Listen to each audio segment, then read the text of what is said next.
Everybody, we are now officially live. Welcome to the second episode of the Improv and Innovation Cafe. I'm your host, Kathy Klotz-Guest, with Keeping It Human. And boy, we're keeping it human this morning because we've had a few technical difficulties. We're a little off the start time, but that's okay. That's life, right? It happens. Google is really picky. So we are learning all the intricacies of working with Google Hangouts, and that's all right. So today I knew it was going to be one of those humbling days when I felt really good about going to my yoga class early, and then I came back and realized that my jacket was inside out, and I realized it's going to be one of those days, so buckle up and enjoy the ride. So my company, again, Keeping It Human, helps organizations tell their stories, their product stories, their company stories, their brand stories, and I use improv in a lot of the work that I do with content, with facilitation, with marketing strategy and communications. That's my bailiwick. And nobody ever comes to me and says that I have an improv problem, fix it. Improv is broken. They have business challenges. And improv is a set of tools to help with those challenges. And today I have a really special guest, my friend and colleague. So I'm going to introduce her, Jessie Shternshus. She is the founder of Improv Effect. She's worked with global organizations, you name it, she's worked with them. She's amazing. Like me, she comes from big companies. So she's got a corporate and marketing background, very similar to what I have. She helps teams achieve teamwork, provides creative problem solving. She does product development and ideation. So she's got that amazing background. And again, we're both problem solvers. And I think I'm going to speak for her just a little second here before I introduce her. I think she probably would agree that, businesses have challenges, and that's the way we frame it. Improv is but a set of tools to help meet those challenges. Welcome to the show, Jessie. Hello, thank you. And she is so patient. We're doing this via Wi-Fi on her end because of some technical challenges, but she's here nonetheless, and we're going to make this darn thing work. So let's jump on in, because I got lots of questions. Let's talk about what the business challenges are, because you and I have spoken many times, and I think we share a common philosophy that, as improvisers, it really isn't improv first. It's what's the business challenge, and then how can applying improv to that world work? So what are the common product development challenges or ideation challenges or user experience challenges that you see out there? Well, I think the first one is the most basic, and I think that is the team that is working towards figuring out a new product or solving a problem needs some help with the way that they communicate, either cross-function, across different teams, and also the way they listen to their users. Yeah. So that's where we start. Yeah, and that's a basic thing, and it seems like one of those things that companies would know how to do, but I think it's not always that easy. It's not always easy identifying what the big issues are that customers have. Yeah, I think within the company, they work a lot with the technical issues or on design, but they forget the piece about their whole business is running because they have customers, and having empathy for those people is the key to understanding them and to keep your product relevant and moving forward. Yeah. I don't suppose too that, I know with content, people say, gosh, I don't have enough content ideas. And I don't know if that's true of product in the same sense, or it's really more a sense of, do we have the right product ideas given what people actually want? Yeah, I think it's a combination. So I think the improv tool helps in two different ways. So if they are having trouble thinking in a very different way and being different from their competitor, then improv is a great tool to use for creativity and get them to think divergently and convergently. If they are building products sort of for themselves, what they assume people will like or what they like, but not really paying attention to their customers, then improv is good for a tool for empathy. Yeah, and you mentioned empathy, and words to my heart, because that's really the cornerstone. I think of improv. It's also design thinking. It's, are we really listening to our customers? Are we really yes-anding their needs? Do we even know what they really are? I think a lot of times companies talk about listening, and I'm not sure they really understand what listening is, Mhm. and our within the company, as you point out, our product teams and marketing teams really listening to each other. And there's a lot, it seems to be a lot of breakdowns too between sales and marketing and product teams, and that can really slow the process as well. Yeah, especially if, let's say, they have a customer support person or an external person that they're really the face-to-face person with the customer. They really, they're really the ones hearing what's going on, but then they need to take that message back to the product teams that need to maybe build it, both front end and back end. Sometimes there's a breakdown between the language all of those different parties are speaking. And that's why I said sometimes we start internally with those issues first, because why go outside if you still can't communicate inside? Then it's like, well, who cares, right? Yeah. That's sometimes that's exactly right. It's that we understand what the customer requirements are, or at least we think we understand what those are. However, we don't have a way to communicate them properly internally. So you've seen it too, product teams and marketing teams, that things get lost in translation. And then when engineering gets involved, they're not sure what they're building. And why they're building it. And engineering teams don't want stuff just thrown over the wall. Hey, build this. They want to know what they're building and why. They want to know that it meets a customer problem. And what's the customer problem? And they want to be part of that bigger discussion. I've never known engineers to like take direction, like just thrown over the wall very well.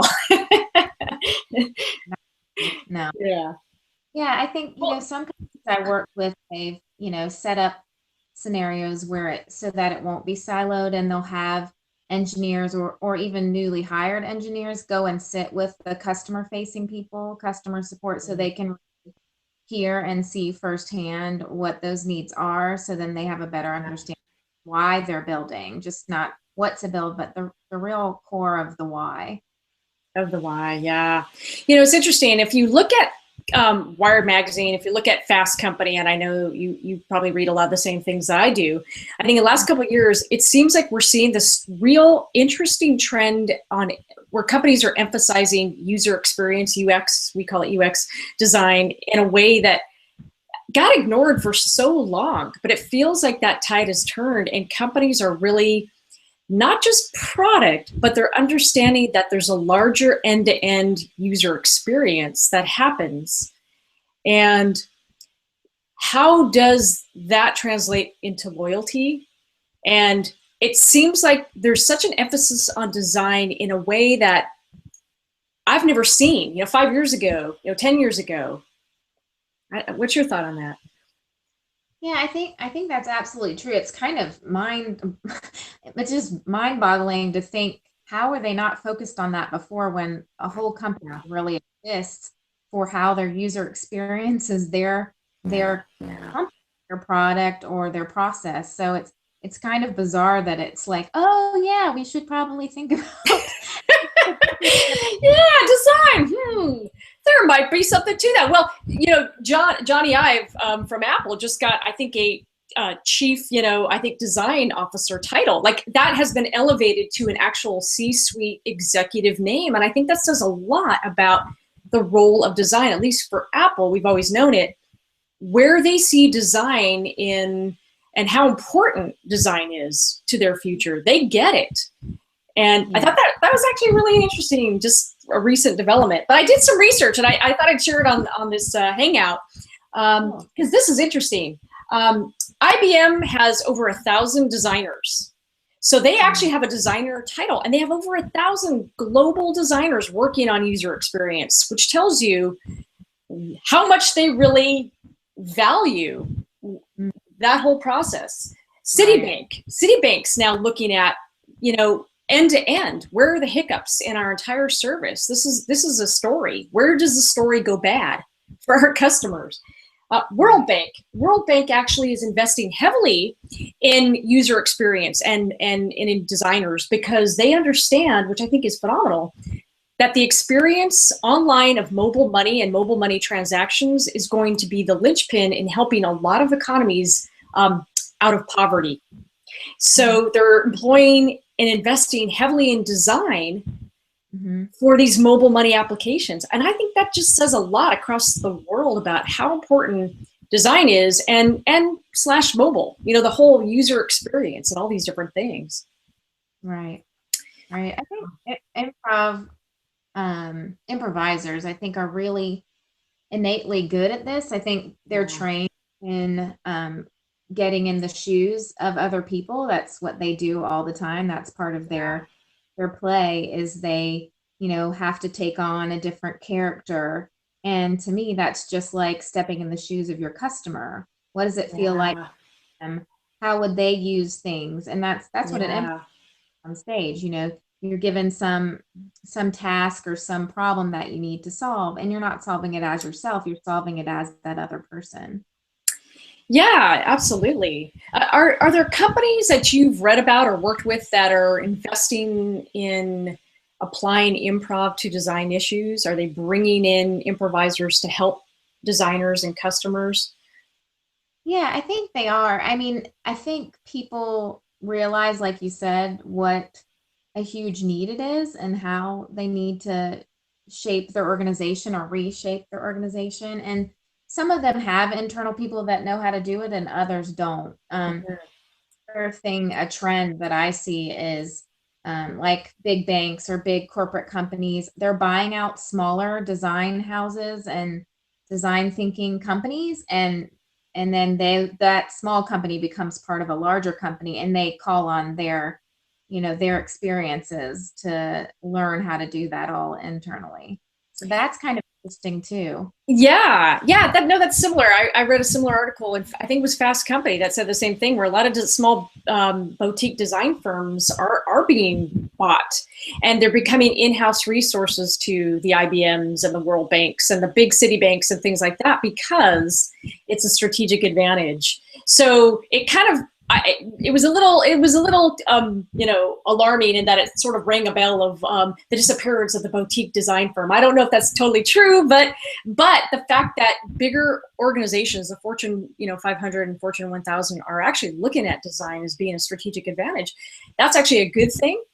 So and it just shows the power of design. And for my part, I see tech companies out here. I know Twitter has looked at improv, and that comes from the top. The CEO, believes in improv, and how can applying improvisation help us think better, think more strategically, and help our design. I don't know if there's specific companies out there doing interesting things, Jessie, that you've seen. If there are either consumer companies or technology companies that you've seen using improv this way. Oh yeah, I mean, lots of the companies that I've worked with, that's what they've hired, my company for. So it's definitely, like I said, becoming more and more noticed as a need.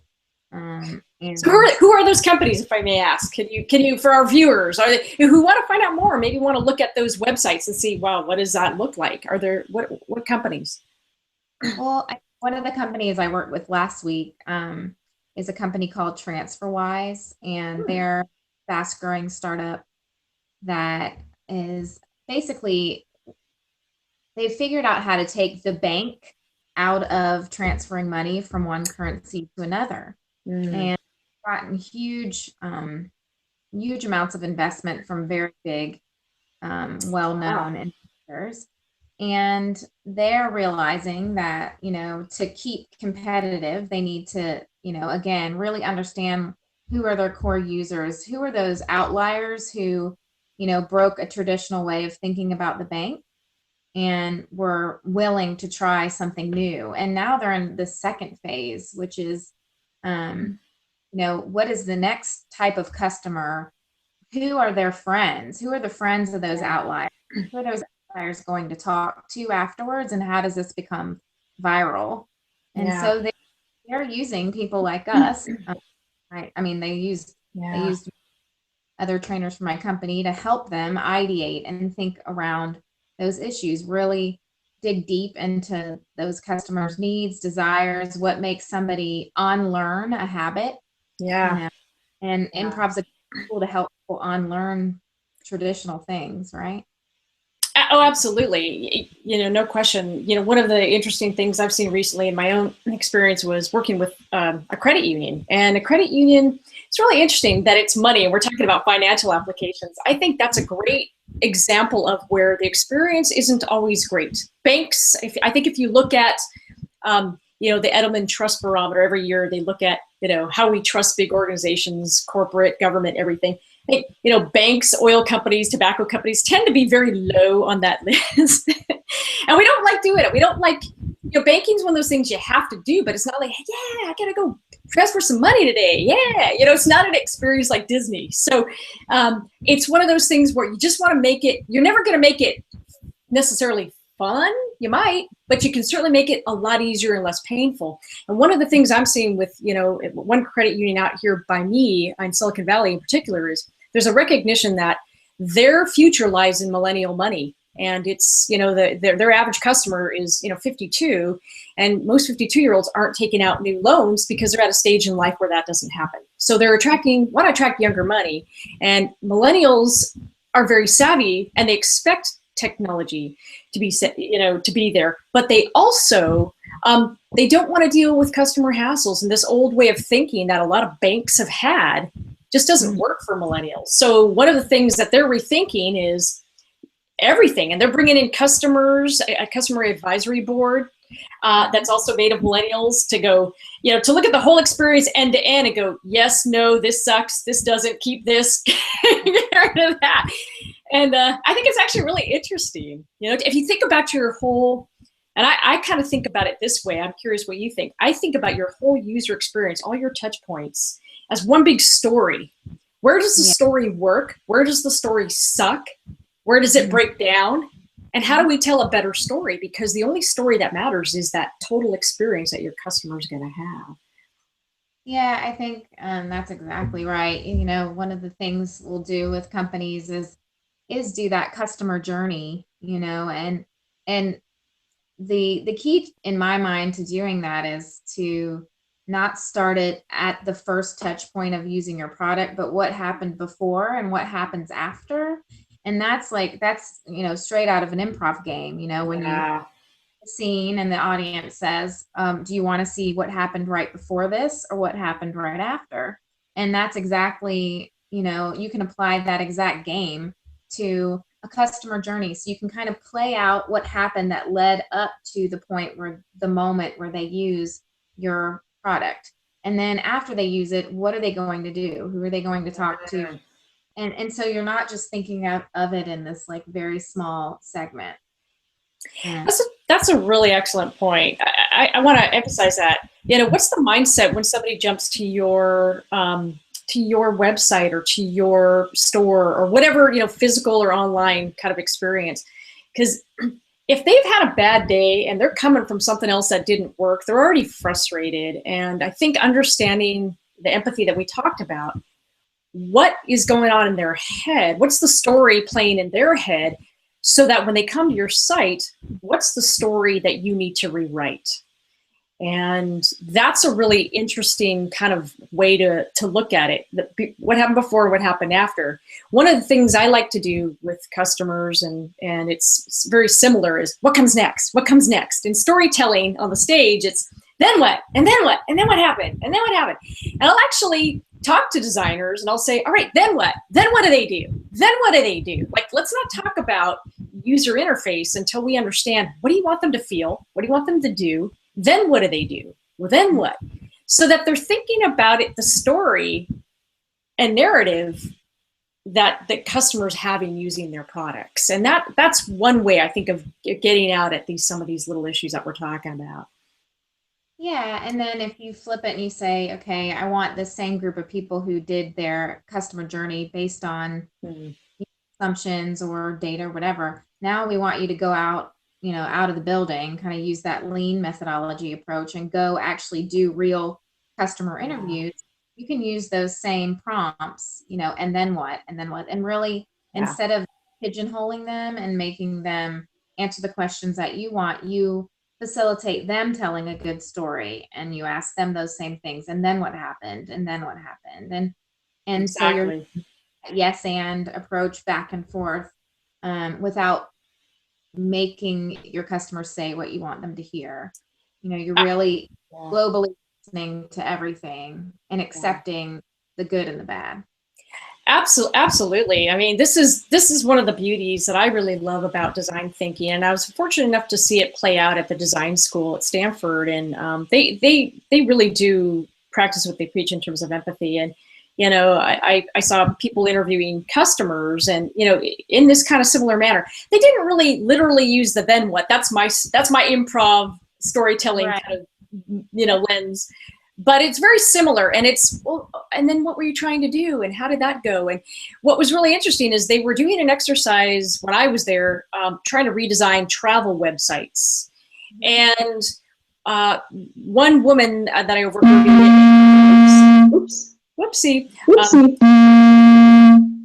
Sorry, happened some audio issues. That's what happens live, people. Ta-da! One woman was being interviewed, and she talked about the fact that she was. Her frustration was she had been traveling to Argentina, and the website that she used to book her travel never told her, Jessie, that there's a tourist tax. Like before you can disembark or enter the country of Argentina as a tourist, there's a tax, there's paperwork that has to be done and a fee that has to be paid. She got there, the travel website she used to book her travel never told her that.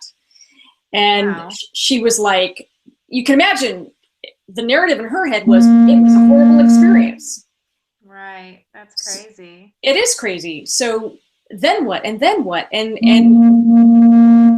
leading her through these exercises gets to the, how do we alleviate that pain? You know, how do we work through that bad narrative and flip it and now create a positive experience with your travel? Because we should know, if you're booking to Argentina and you book with us, we should be able to say, hey, did you know there's a tourist tax? Did you know? Did you know when you enter this country, there's this? That just seems like such a small thing, but to not offer it, that's a huge loss in the mind of a customer. Yeah, it is. I think, you know, you kind of reminded me of another exercise you could do, taking kind of like the world's worst approach and have them basically tear down their product and come up with all the world's worst things it can do or is doing. So it's kind of, instead of being painful, it's done in a playful way. And then you look at all of those things and kind of identify what are all those things where it could go wrong or it is going wrong, and then flip them, like you said, like look at them and then say, what's the opposite of that? Yeah, no, that's a great exercise to do. That's a really great one. We've done that before with customer service centers, call centers. And what's the worst that can happen? Well, people sit for 20 minutes on hold, half an hour on hold. All right, well, let's flip that. What can we do to change and reduce the amount of hold time? What can we do?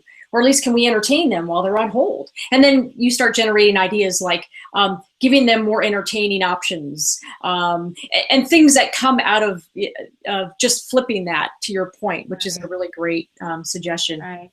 Are there any other tools or applications for looking at the whole end-to-end user experience that you have found instructive? Looking at it as a whole, or different things that I use along the way? Maybe as a whole, and things that maybe you use along the way. Yeah. So I think the thing I like to do the most is really that journey. I mean, that I think works really well. And you can do it in a number of ways. You can write it out, you can act it out, you could role play, you know, you could go outside of the building and interview, and then go back and map that journey. And like I said before, if you're going out of the building, you need somebody that really can listen very well and record everything that they hear. And so that's another skill an improviser can teach that group, you know, that can they learn to be global listeners? And that's what improvisers are trained to do. And there's plenty of exercises to teach people to be very, very good listeners and pick up on all the signals, you know. And then if I'm thinking about it in sort of phases and like the sort of a build, measure, learn approach, the first thing I like to do is to, you know, kind of get the environment in the right place. So if the company is hiring me to get them to think about their product differently or to come up with a new product ideas, I'm not going to jump right in. I'm going to create an environment where all ideas are welcome and everyone understands each person's diverse set of thinking. And that again comes straight out of improv. Much like when you put together an improv troupe, you're looking for a very diverse group of thinkers, and you get to know their strengths and weaknesses really well, so you can use that to your advantage for show night. And that's the same thing. So you want to set the stage first before you jump in. Yeah, agreed. And a lot of times too, getting them comfortable to where they understand what a great brainstorming session looks like, because we've all seen brainstorming go horribly wrong. And it becomes very terrifying. And if we can get people to understand that a lot of it is, to your point, divergent thinking, if we can take two things that seem on the surface to be incongruent and different, and if we can find a commonality and we can do a mashup of different things, what's the commonality? You know, new product ideas, I think, come out of that. And I think traditional brainstorming sessions tend to be very linear, and that's not necessarily, you know, the same patterns over and over. And unless we look at things through a different lens, we're not going to see the new stuff. Oh, definitely. And there's so many exercises you can do to get people to practice that. I mean, there's things where you take an object, and you say, what else could it be besides what it is? I mean, that's classic right off Whose Line Is It Anyway? But it's a really helpful way for people to unlearn the only way they see something, and see it for different reasons, attributes, and that sort of thing. Or like you said, do some sort of mashup and then continue to yes and each other till you come up with a new product idea, so that you're pushing ideas forward together. And the more people you have in the mix, the more surprising and interesting it is to build off of each other. Yeah, no doubt. And I love, doing the game that you talked about, which is, put to another use, or, at Comedy Sports, we called it object freeze, which is, how many different things can you do with a mug? It's a drool catcher. It's it's a hat. It's a planter. It's a head planter. And how many things can you do with it? And it just changes the way that your brain is wired. If there was just one big tip that you were to give people looking at, coming up with new ideas for products and looking at the whole journey and the whole user experience, and these are big concepts that have to be broken down, but if there's one tip that you would say to people for just getting started thinking about it in a different way, where would you tell people to start?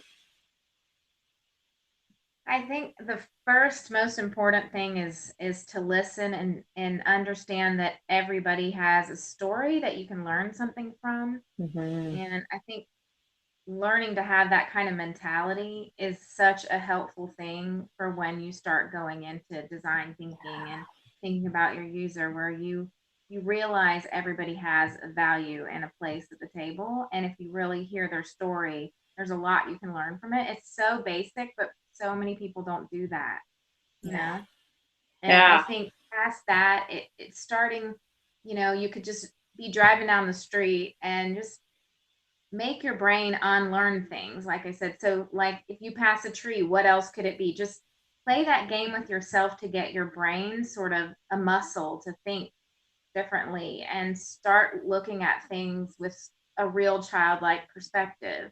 I think those two basic qualities alone will really help get you to where you need to be. Yeah, absolutely. I totally agree. I think it's changing the way that we're looking at things and taking things and turning them upside down. I think we get in ruts because we're looking at things constantly the same way. And I totally agree with your issue of, story and narrative. I look at product development and user experience and customer journey as it's not a set of tactical touch points as much as it is a narrative. As I've said before, what's that story that customers are telling themselves? To your point, back it up before they get to your site or your experience or your product, service, whatever. What do you want them to get out of it? Help map every step of the way where that whole customer journey is a narrative, and understand the narrative they tell themselves during and then afterwards. And yeah, and also you know, think like an improviser, which is every moment is a new moment. That's the same thing. So if you can think of your customer that they are having a series of different moments, and what do each of those moments do, and how do they have an effect on the next thing? You totally. can look at them as learning touch points, moment to moment, that make up a larger story. I think then it's Totally. easy to find where the obstacles are. There's no doubt about it. And, you know, I give you a really good example that happened to me a couple of years ago. Is I was doing some work for a company, and they flew me out, and I was at a very expensive hotel. The hotel was one that they picked for me. I wasn't going to object. It was a really, really nice hotel, and everything was nice, everything, you know, and then all of a sudden the room has a mini bar, and there is a bottle opener for the beer in the mini bar, but it's on a chain. It's locked. And I'm laughing. I'm thinking, okay, this is a, you know, $500-$600 a night hotel, with which, you know, for what I paid for parking, I can go out and buy, you know, I don't know, 20 or 30 more bottle openers And a chain. and a chain. And I'm thinking, you just sent a message to your customer. And I actually gave them, when they asked me for feedback, and I gave them, and they actually called me from the written feedback I gave them, called me to find out more about it. And they've since, I'm happy to report, they've changed it. But what they did is, you know, here you are, it's a luxury hotel. They're treating you like a VIP.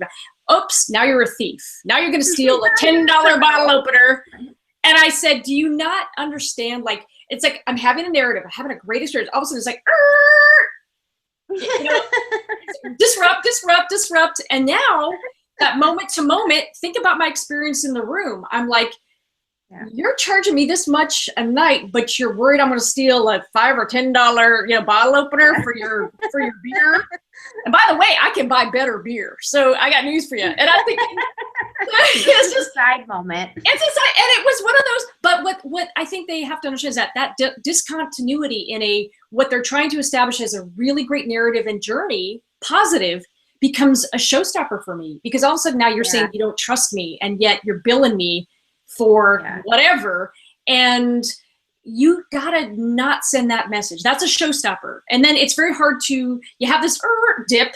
Now you're trying to, how do you go back to that? I mean, there's, you know, it's like, do you give me like a free breakfast? I mean, I can get free breakfast. So I gave that feedback. It was interesting. I got a call from one of their customer service managers later, and I talked with him pretty extensively, and he agreed with me, and he thought that was like, wow. And he thought, we'd never really thought about that. I said, I can't believe I'm the first to tell you that. And they said, yeah, they're going to stop doing that, because that just sends the wrong message. So little things like that, that's where I look at. Those things can be disruptive in the continuity of your story. You know? Yeah. That kind of stuff happens all the time. I think getting your client to understand what are all the possibilities and what are all the directions they could go in, given that kind of moment. Yeah. You know? No doubt about it. No doubt about it. Well, any last parting thoughts, Ms. Jen? You rock. You rock. I gotta tell you, I gotta give a shout out to Jessie, because we're having all these technical issues, and that's life. And it's like we're just powering through it because we're improvisers, and we're just like, we're gonna do this, because that's the kind. Let me just rig up my phone real quick. And what else could my phone be used for? Oh, I could do it on my phone instead. Exactly. She's like, I've just now.